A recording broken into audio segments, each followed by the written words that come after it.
Good morning, students. Today we are going to start a new chapter cell.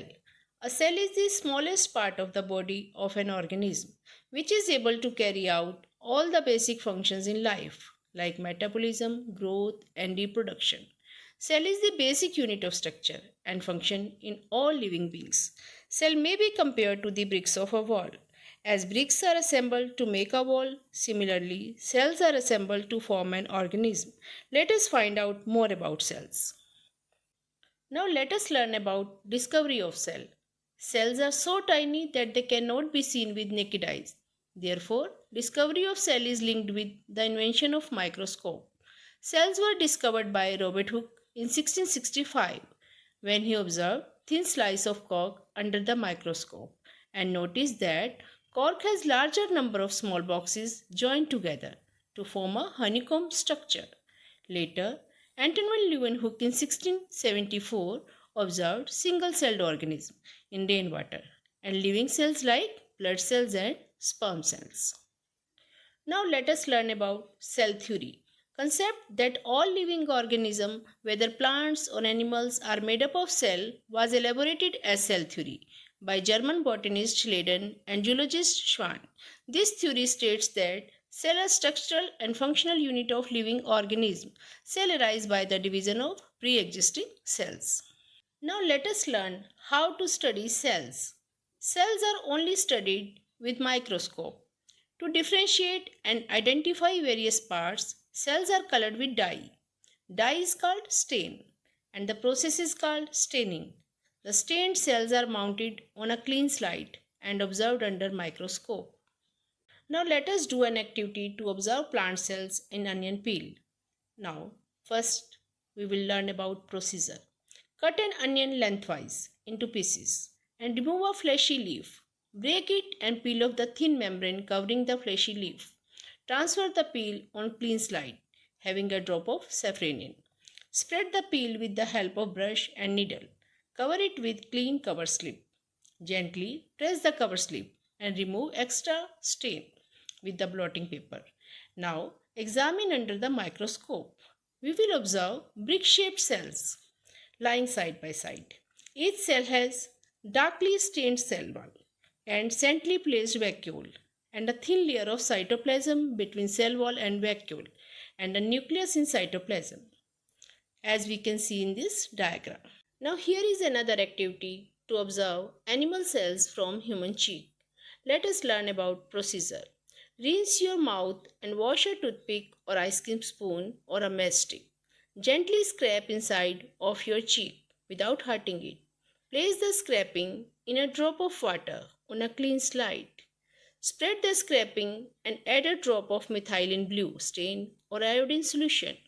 Cover with the cover slip and remove excessive stain with blotting paper. Now observe the slide under low and high magnification. We will be able to see large number of scattered cells. Each cheek cell is polygonal or irregular in shape. Each cell has darkly stained nucleus in the center and a thin plasma membrane surrounding the cell cytoplasm. The vacuole and cell wall are absent in animal cell. Cells of organism show variation in terms of their number, shape and size. Based on variation in number of cell, organisms are divided into two categories: unicellular organism and multicellular organism. Unicellular. Uni means single and cellular means cell. Some organisms like bacteria, amoeba, euglena, paramecium and calypdomonas and yeast are formed of only one cell. On the other hand, multicellular organisms are made up of more than one cell and different functions are carried out by different cells. In multicellular organisms, similar types of cells are grouped together to perform particular function. There are different groups of cells for different functions, and these groups of specialized cells are known as tissues. Tissue can be defined as group of similar cells that is dedicated to perform a specific function. For example, xylem cell of vascular tissue in plant and nervous tissue in animals. Several tissues together form an organ. Organ is formed of several tissues which together perform a specific function.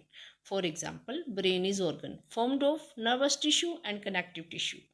In plants, roots are mainly concerned with absorption and transport of water and minerals. Several organs join together to form organ system. For example, digestive system, respiratory system, and nervous system. Now let us learn about variation in shape and size of cells. Cells show great variation in their shape. Different shapes of cells are related to their specific functions. Cells may be rounded, spherical, oval, elongated, tubular or cylindrical, or cuboidal, discoidal or irregular. Some muscle cells are spindle shaped with pointed ends, and nerve cells are quite long and branched at their ends. Now we will learn about size of cells. Size of cells also varies considerably in different living organisms. The smallest cell may be as small as 0.1 to 0.15 micron and longest cell may be as long as 1 meter. However, average cell size varies from 0.5 micron to 20 micron in diameter. In our body, blood cells are the smallest and nerve cells are the longest cells. The size of cell has no relation with the size of animal or plant body. It means the cell in elephant or whale are not much bigger than those of rat or a man. Those cells may differ in shape and size. All of them have the same basic structure. A cell contains both living and non-living parts. Main parts of any cell are cell membrane, cell cytoplasm, and nucleus. Let us learn about them in detail. Now, the first part is cell membrane, also called plasma membrane. Cell membrane is a thin delicate membrane around the cell cytoplasm. This membrane serves the following functions. It forms the boundary of cells and separate individual cells from one another and also from the surrounding medium. It also maintains cell shape and allow only certain selected substances to enter or leave the cell. Let us learn about one more part, that is cell wall. Cell wall is found only in plant cell. It forms a protective covering outside the cell membrane. Cell wall is formed of cellulose. It provides rigidity to the cell and protects the internal structure and cell membrane of the cell. Next is cytoplasm. Cytoplasm is a thick jelly-like semi-fluid substance that lies between the cell membrane and the nucleus. It has up to 90% water. All chemical reactions inside the cell take place in cytoplasm. A number of cell organelles are found suspended in the cytoplasm. Now let us learn about nucleus. Nucleus is a small spherical or oval structure. It is called the control center of the cell. It was discovered by Robert Brown in 1831. In animal cells, nucleus is located in the center of the cell, but in plant cell, it is shifted to one side because of the vacuole. Let us learn about function of the nucleus. It acts as control center for all the activities of the cell. It transmits and stores information of all the hereditary characteristics from one generation to the next. Nucleus consists of four parts. These are nuclear envelope, nucleoplasm, nucleolus, chromosomes, and genes. Within cytoplasm are several living membrane bound bodies that have definite shape and functions. These are called cell organelles. Some of the cell organelles are as follows. First is mitochondria. Mitochondria produce energy from the oxidation of food during cell respiration. So they are called powerhouse of the cell. Second is endoplasmic reticulum. It is network of membranes that divide cytoplasm into channels and help in transport of substances within the cell. Third is Golgi complex, which is responsible for concentration, storage and secretion of substances from the cell. Next is lysosomes. Lysosomes have tissue dissolving enzymes and help in autodigestion of cell. That is, they can digest their own cell. Next is ribosomes. Ribosomes help in protein synthesis. And next, centrioles, which are present only in animal cells. They form spindle during cell division. Next, we will learn about plastids. Plastids are colored bodies found only in plant cells. They are of following three types: chloroplast, chromoplast, and leucoplast. Chloroplasts are green in color due to the presence of chlorophyll. They carry out photosynthesis and impart green color to the leaves. Second type of plastid are chromoplast. They are colored plastid. They have pigment of different colors and give color to flowers and fruits. And next plastid is leucoplast. Leucoplasts are colorless plastid. They store protein and fat. The next organelle is vacuoles. Vacuoles are clear space in the cell.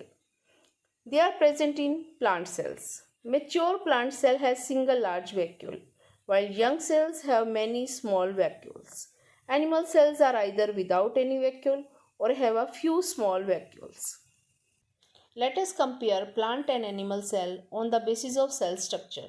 Cell wall is present in plant cell but absent in animal cell. Cell membrane is present both in plant and animal cell. Nucleus is present in plant cell but shifted to one side. But in animal cell, it is centrally located. Nuclear envelope.